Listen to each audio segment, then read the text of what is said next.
Hello, everyone. My name is Erica, and you are listening to a Raising Light Babies episode. Today, we are going to talk about, well, let me be honest with you. I don't know what we're going to talk about. So I'm just going off the cuff today, but hopefully, we find a way to make it work and drop some gems. So, the point of the Raising Light Babies podcast is to talk about how conscious parents like us, can choose to raise our children differently than how we were raised in an effort to help them, prepare them to be whole adults and to embark on their own personal journeys that will lead to a fulfilling life. It's passing on the work that we've done to overcome our generational curses, our generational trauma, and that of our parents, and allowing our lineage to move forward. Today, I was thinking earlier today about the fear, just fear in general, y'all. That stuff can be so debilitating. Ugh, fear. So my pastor used to say that fear, the root of all fear is the fear of death, right? So if you go through this negative thought loop, it'll be something like, "Oh my god, I'm so afraid to drive this car on the highway because if I drive the car on the highway, then maybe something bad will happen and maybe this car will hit me, and if that car hits me, might break my leg and I might get an infection which might cause gangrene and then I'll die." Right? That's the negative spiral. And we all have those. But his argument was that those loops, those negative spiral loops, inevitably lead, if you follow them all the way down, they lead to the fear of death. So if you no longer fear death, you should theoretically no longer have fear. I know that I was delivered from fear. However, I think that more than fear of death, I had fear of what others might think.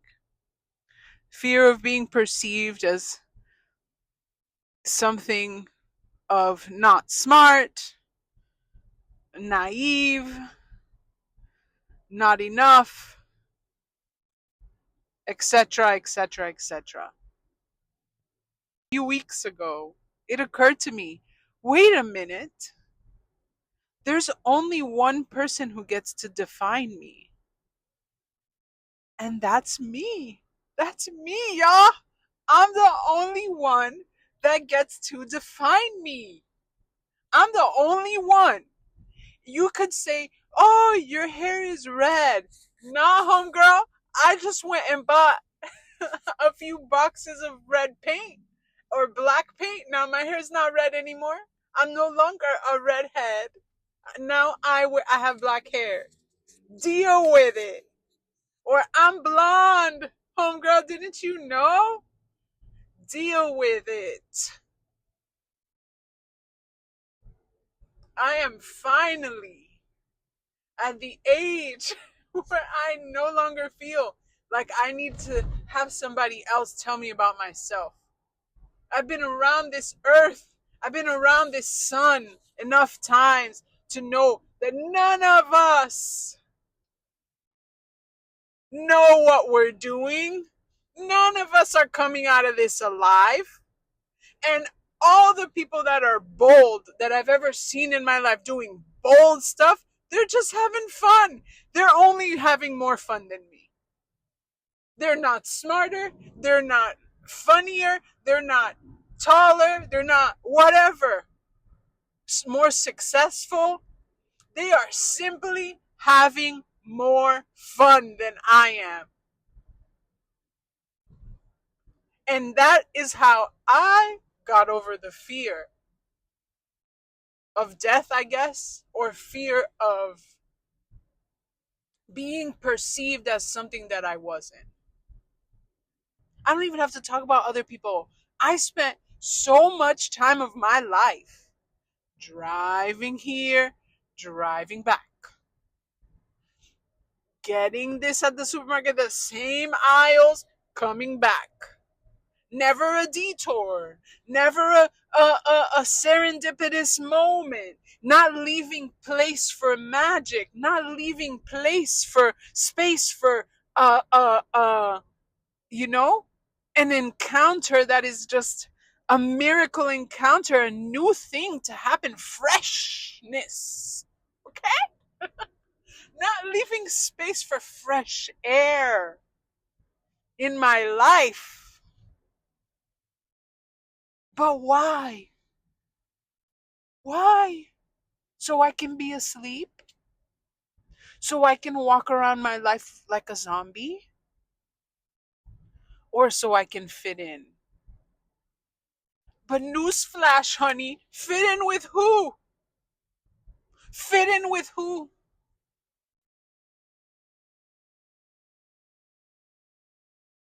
With your uncles? With your aunts? They're gonna love you anyways, they're your blood. Fit in with who? No matter, newsflash, no matter where you go, high, low, middle, no matter where you go, you'll find people there. This earth is populated. You'll find people on whatever frequency you end up on.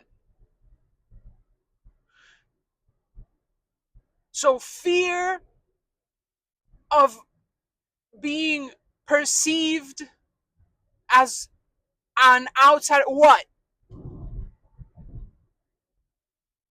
I apologize if I'm being very, very forward today, if I'm being very aggressive. But the truth is, I'm talking to myself. And that is how I speak to myself. I tell myself, hey, move your butt. Come on. Get going. Get moving. Where you going? And I'm looking and I'm thinking about the things that I was fearing before. Fear is a disease. Fear will keep you dead. It will keep you from ever being alive.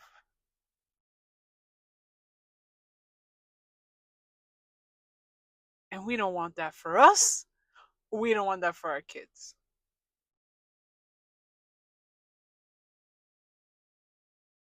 So, Erica, how did you get over the fear? Doing it anyways? Doing it scared? Doing it scared? Maybe you got to start with small steps. Maybe the answer isn't going to be, you know, to go from 0 to 100. Maybe you're not going to go sing the Star Spangled Banner at the Super Bowl tomorrow. Maybe you need to work towards that. You get me? However, do it scared. That's number one. I'm not going to lie and tell you that's the only thing, because that's still very hard. But the other thing that I realized that changed my life is that it's not embarrassing to try. For some reason, we're all out here thinking that we don't want to get caught trying. You know what? I want to try so much that I'm perfect. I want to keep trying. What changed my life is the preparation that I put into myself, into my life, into my circumstances in order to be ready, knowing that the opportunity to do something scared was going to come.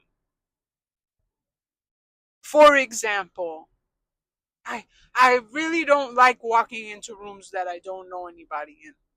I don't I don't like this feeling. But if I know my hair looks nice, if I got the perfect earrings on to match the watch, okay? If the shoes are shoesing, if the dress is on point, okay? If the outfit can muster nothing but jealousy and admiration, that's another. Then I'm gonna walk into that room, yes, scared, but it's there's gonna be some confidence in there. You understand? The preparation that I put in to walking into that room, scared, knowing full well I'm gonna be scared. Yeah, I'm scared, but I'm scared and prepared, and I'm not ashamed of being prepared because you know what? This preparation that I've done, it shows you that I got taste. It shows you that I have respect for myself and for you. So, scared or not, I'm still gonna do it. And you still see who I am. Scared or not, because I'm prepared. You wanna go in there and ask for a raise? You better do your homework.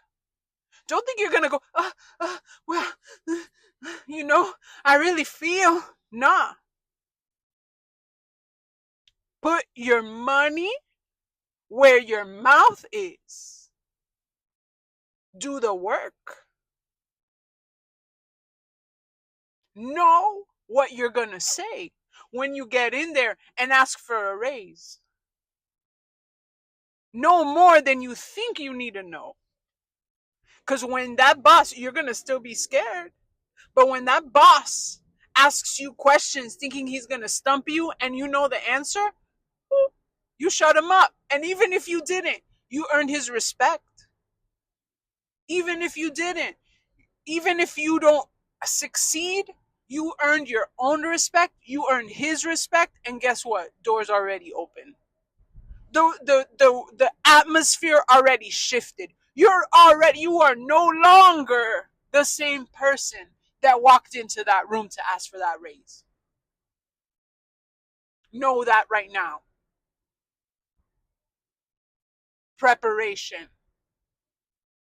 You want to know what separates the men from the boys? What separates the people that are too fearful to do what they want to do, to live the lives they want to live?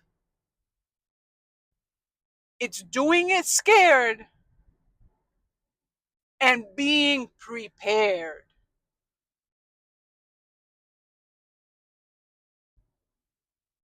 Stop giving yourself excuses to walk out on yourself. Stop making excuses for yourself.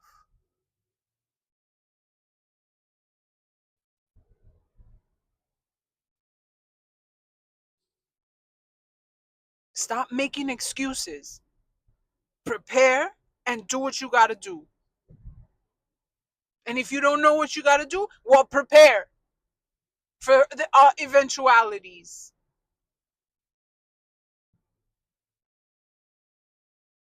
Anyways, I know I've been very aggressive with y'all today. Like I said before, this is how I speak to myself. This is how I motivate myself. And I wanted to do that for you guys today.